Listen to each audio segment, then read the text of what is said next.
शादी अच्छे से संपन्न हो गई है। बिल्कुल। आपने दवाई ली? अच्छा याद दिलाया, चाय के बाद देता हूँ।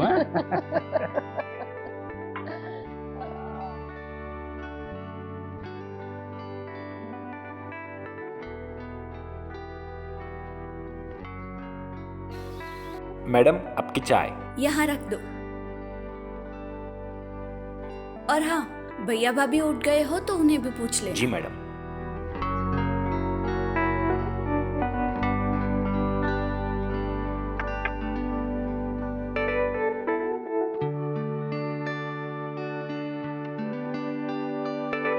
सर आपके लिए चाय या कॉफी कुछ लाऊं? नहीं, कुछ नहीं चाहिए।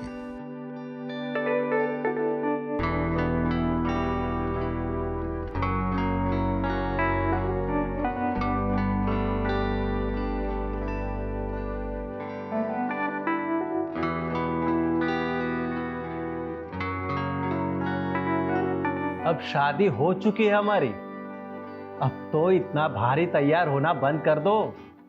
क्यों, मैं अच्छी नहीं लग रही? ऐसा तो कहा ही नहीं मैंने। तो मर्दों की फितरत ऐसी ही होती है, एक बार शादी हो जाने के बाद बीवी अच्छी ही नहीं लगती।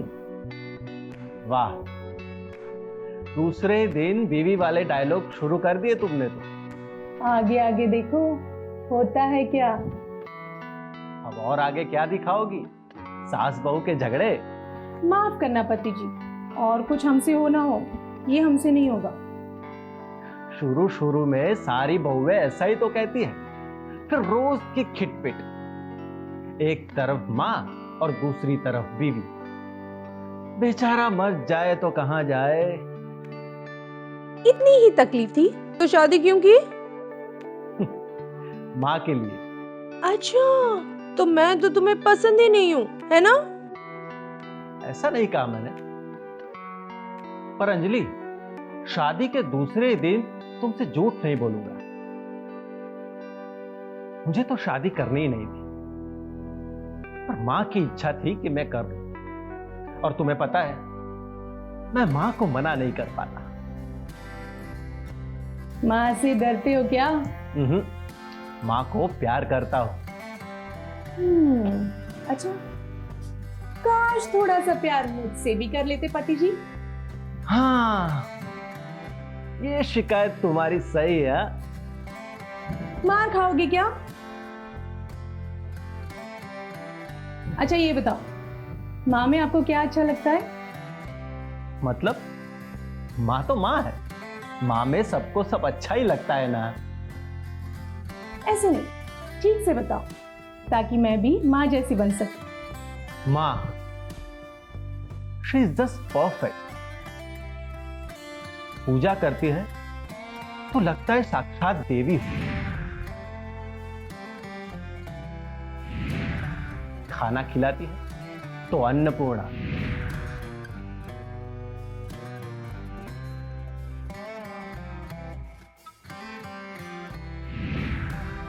आदेश देती है तो लगता है कहीं की महारानी हो।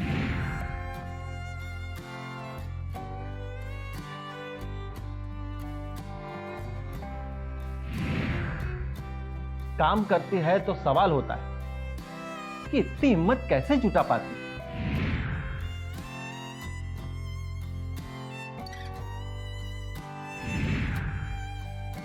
हम सबको संभालने में वो हर रोज वक्त को हराती है। रोज सुबह 6 बजे वही मुझे उठाती, और मैं कितना भी लेट आऊं, रात को वही मुझे सुलाती।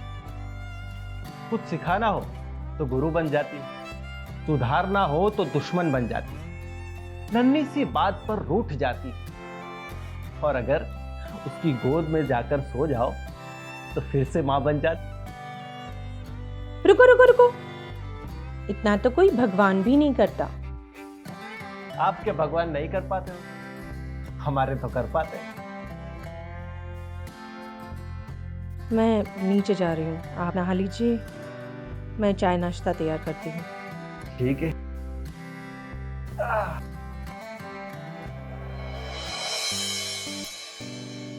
लाइए ना मम्मी जी, मैं कर देती हूँ। आप क्यों तकलीफ उठा रही है? अरे इसमें तकलीफ की क्या बात है, जब तुम नहीं थी तब ये काम मैं ही करती थी। और अब मैं आ गई हूँ, लाइए मुझे दीजिए। बहुत काम करने की जल्दी है। अरे बेटा अभी तो दूसरा ही दिन है, अरे कहीं बाहर घूमने जाओ। हाँ, बाजू में भगवान का मंदिर है, दर्शन करके आओ। नहीं नहीं, फिर कभी। कबल नहाने गए हैं और उनके लिए चाय नाश्ता भी तो बनाना है। ठीक है, चाय नाश्ता बना लो। हाँ मगर एक बात कहती हूँ, सुबह उठते ही भगवान के लिए थोड़ा वक्त निकाला करो। तजुर्बे से कहती हूँ, काम कभी खत्म नहीं होता है, मगर पूरे दिन में भगवान के लिए वक्त निकालना बहुत जरूरी है। और फिर किचन में आना। चाय पत्ती कहाँ रखी है? ये क्या सामने ही तो पड़ी है। और हाँ, भगवान का मंदिर सीढ़ी के पास है, देखा होगा तुमने।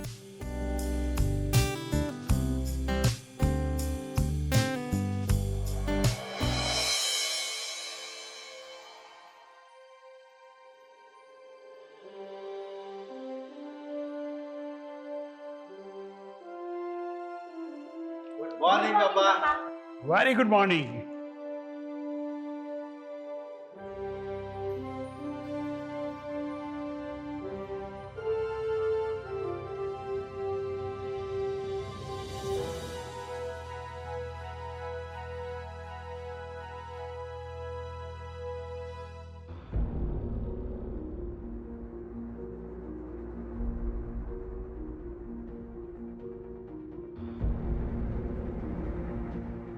मॉर्निंग भाभी। गुड मॉर्निंग पापा, अभी आ जाइए ना।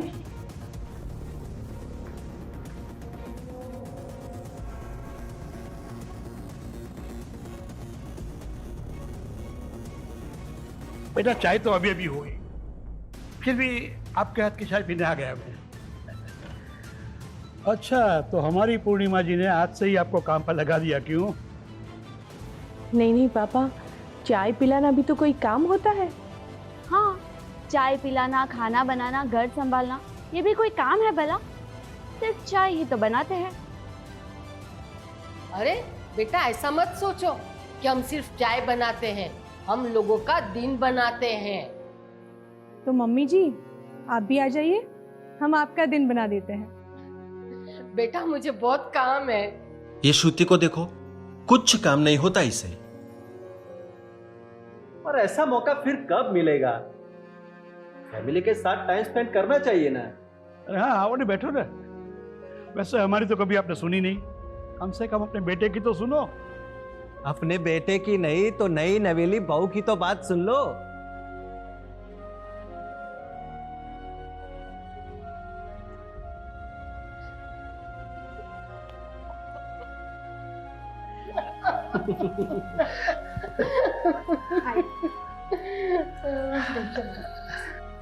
किसी की नहीं तो अब चाय की सुनो।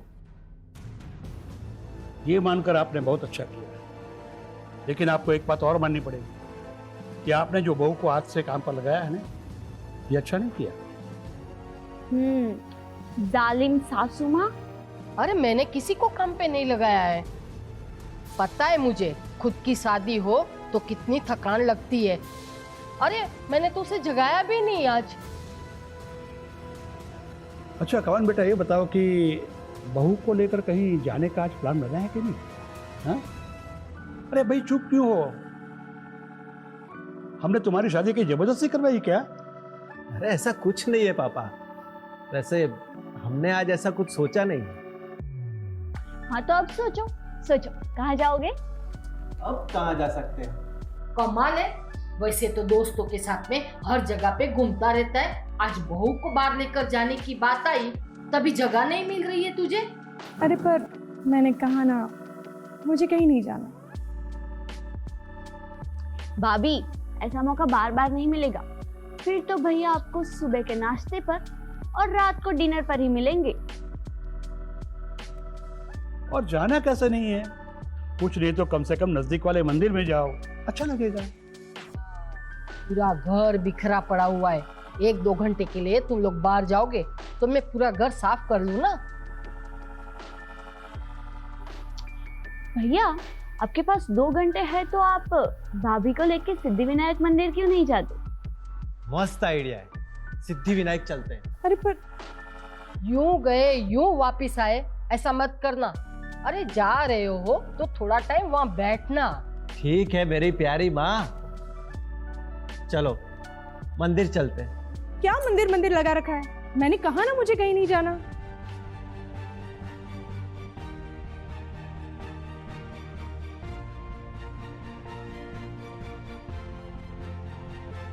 मैं कुछ काम बाकी है वो निपटा कर आता हूँ।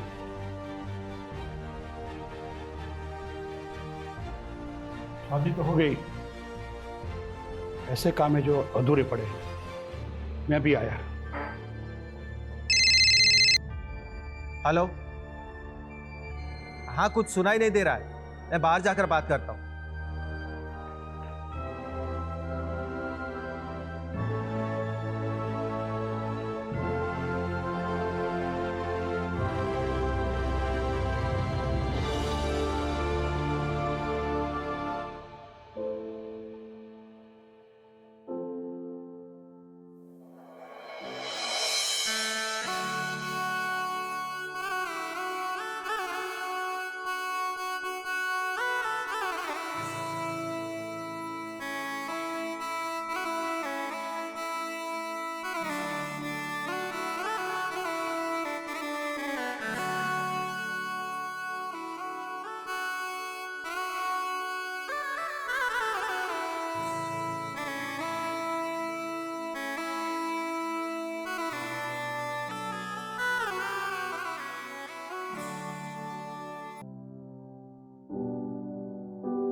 बेटा पापा को तो खाओ बेटा, आपका व्रत है ना।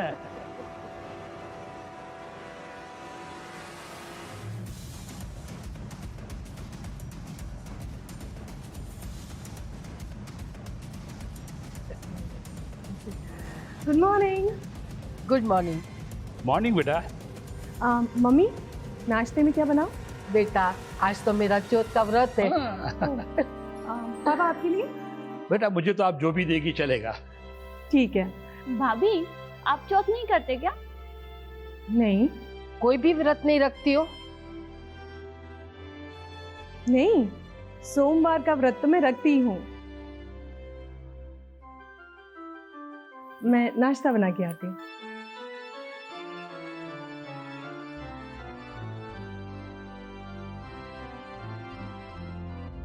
एक बात कहूं मैं आपसे? हाँ, बोलो ना। ये अंजलि की बात मुझे समझ में नहीं आती है। क्यों, क्या हुआ? कई बार मैंने उसे पूजा करने के लिए कहा, मगर वो कभी पूजा करने के लिए आती नहीं है। और सीढ़ियां तो इस तरह से उतर के चली जाती है जैसे मंदिर उसने देखा ही ना हो। क्या आप भी? नहीं नहीं, ये आपके मन का वहम होगा। हो सकता है कि वो जल्दी सुबह उठकर पूजा कर लेती हो। आप क्या बात करते हो? घर में सबसे पहले तो मैं ही जगती हूँ, और मैंने तो कभी उसे पूजा करते हुए नहीं देखा है। इतनी अच्छी बहू मिली है, फिर भी कुछ न कुछ तो आप इसमें ढूंढती रहती हो।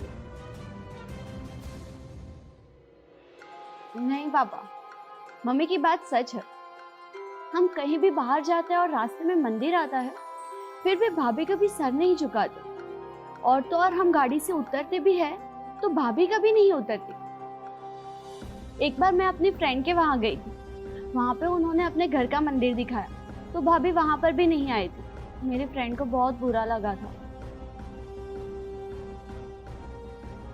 ये अंजलि ऐसा क्यों करती है? पता नहीं, कुछ समझ नहीं आता।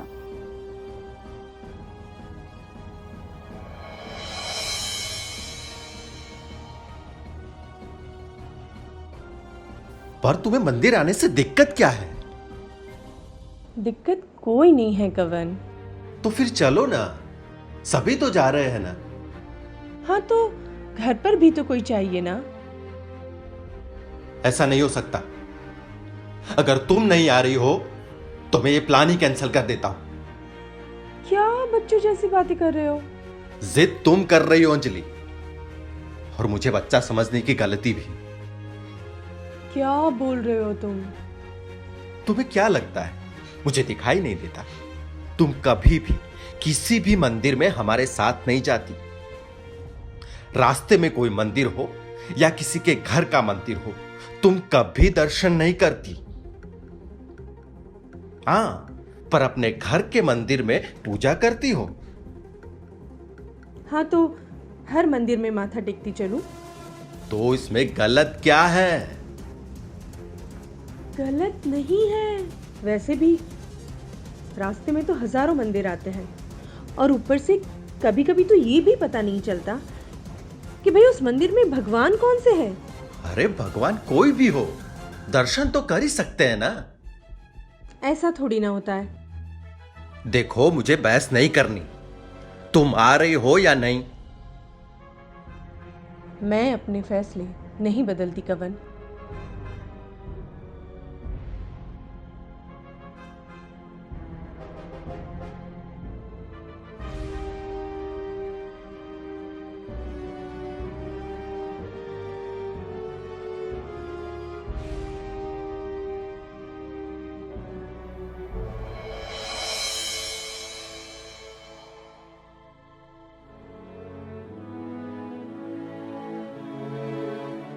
सुनो ना, नाश्ता तो करके जाओ। मुझे नहीं करना। अंजलि बेटा यहाँ आओ। जी मम्मी जी। बैठो यहाँ पे। अब बताओ क्या हुआ? कुछ नहीं मम्मी। बेटा मुझे पता है कवन कभी भी बिना चाय पिए ऑफिस जाता नहीं है। मंदिर जाना कैंसिल हुआ, उसकी वजह से वो नाराज है ना? नहीं मम्मी। वैसे भाभी, आप अपने घर में तो पूजा करते थे ना, तो फिर दूसरे मंदिर में दर्शन करने में क्या दिक्कत है? अरे पर हर जगह मंदिर क्या जाना? रास्ते में तो न जाने कितने मंदिर आते हैं, तो क्या सब में चली जाऊं? बेटा ये तो मैं भी मानती हूँ कि ये पॉसिबल नहीं है, मगर जहाँ पे भी हमें भगवान का मंदिर दिखाई दे, देवस्थान दिखाई दे, तो हमें दर्शन करना जरूरी है बेटा। यानी कभी भी कहीं भी? नहीं बेटा, इनका कहने का मतलब ये है कि भगवान के दर्शन के लिए थोड़ा वक्त निकालना चाहिए, नियम बनाना चाहिए। अब बताओ, सांस वक्त बेवक्त लेती हो ना, कि उसके लिए कोई पर्टिकुलर समय निकालती हो? पर मम्मी, सांस तो चलती ही रहती है। बस, तो मैं वही तो समझाना चाहती हूँ बेटा, ये सांस उसी की तो देन है। तो उसका शुक्रिया अदा तो हमें करना चाहिए ना। मगर हम संसारी ये पूरा दिन नहीं कर सकते हैं। हाँ, मगर जहाँ पे भी मंदिर दिखाई दे, देवस्थान दिखाई दे, तो इतना तो हम कर ही सकते हैं ना बेटा। और बेटा, अगर अलग ढंग से देखा जाए तो हम दिन भर कितनी सारी समस्याओं में अपने मन को उलझाए रखते हैं। इसीलिए मंदिर जैसे कई देवस्थान बनाए हैं मन की शांति के लिए। हमें मंदिर जाना चाहिए, भगवान को श्रद्धापूर्वक नमन करना चाहिए और मन की शांति प्राप्त करनी चाहिए। इससे मानसिक स्वास्थ्य को भी फायदा होता है। वैसे श्रद्धा में फायदा नुकसान नहीं देखा जाता, पर फिर भी 2 मिनट मंदिर के सामने हाथ जोड़कर नमन करने में जाता क्या है। और ईश्वर ने हमें पूरी जिंदगी दी है, तो उनके लिए हम चंद लम्हे तो निकाल ही सकते हैं ना। बिल्कुल बेटा, कई बार ऐसा होता है कि कई ऐसे प्रॉब्लम में फंस जाते हैं और हमें रास्ता नजर ही नहीं आता है, क्योंकि हमारा मन अशांत होता है। मगर जैसे ही हम भगवान के मंदिर में भगवान के सामने जाकर बैठते हैं तो हमें अपने आप रास्ता मिल जाता है। बिल्कुल सही। अरे मेरे साथ तो कई बार ऐसा हुआ है। और वैसे ही अभी के लिए सबसे बड़ा फायदा ये है कि पतिदेव नाराज नहीं होगी।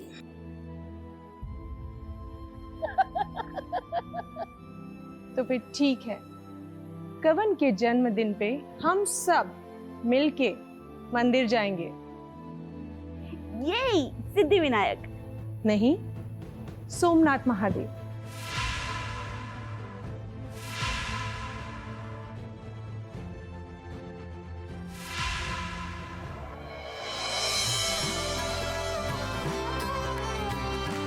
श्री स्वामीनारायण भगवान ने अपनी स्वहस्त लिखित शिक्षा पत्री के श्लोक क्रमांक 23 में कहा है कि कोई भी धर्म, संप्रदाय या देव का स्थान हो, सबको आदर के साथ नमस्कार करना चाहिए। यही है आपके लिए अभी की सीख, हमारी सीख के द्वारा। जय स्वामीनारायण। दर्द के ये रेगिस्तान में करुणा का सागर ला, हाथ उठे तो बस गले लगा।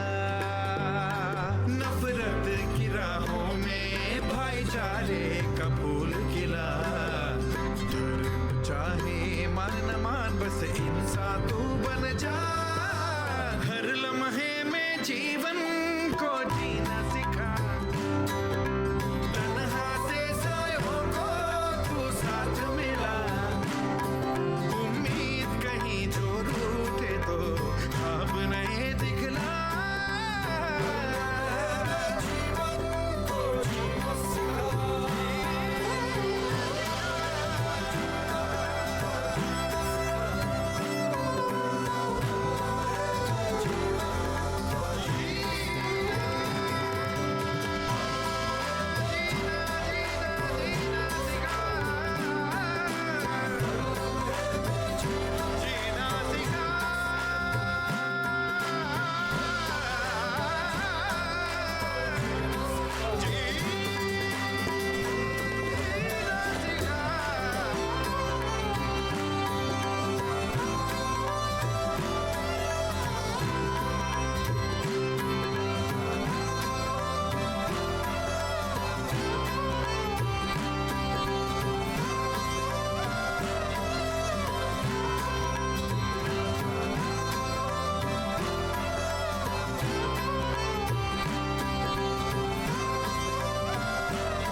दर्द के ये रेगिस्तान में करुणा का सागर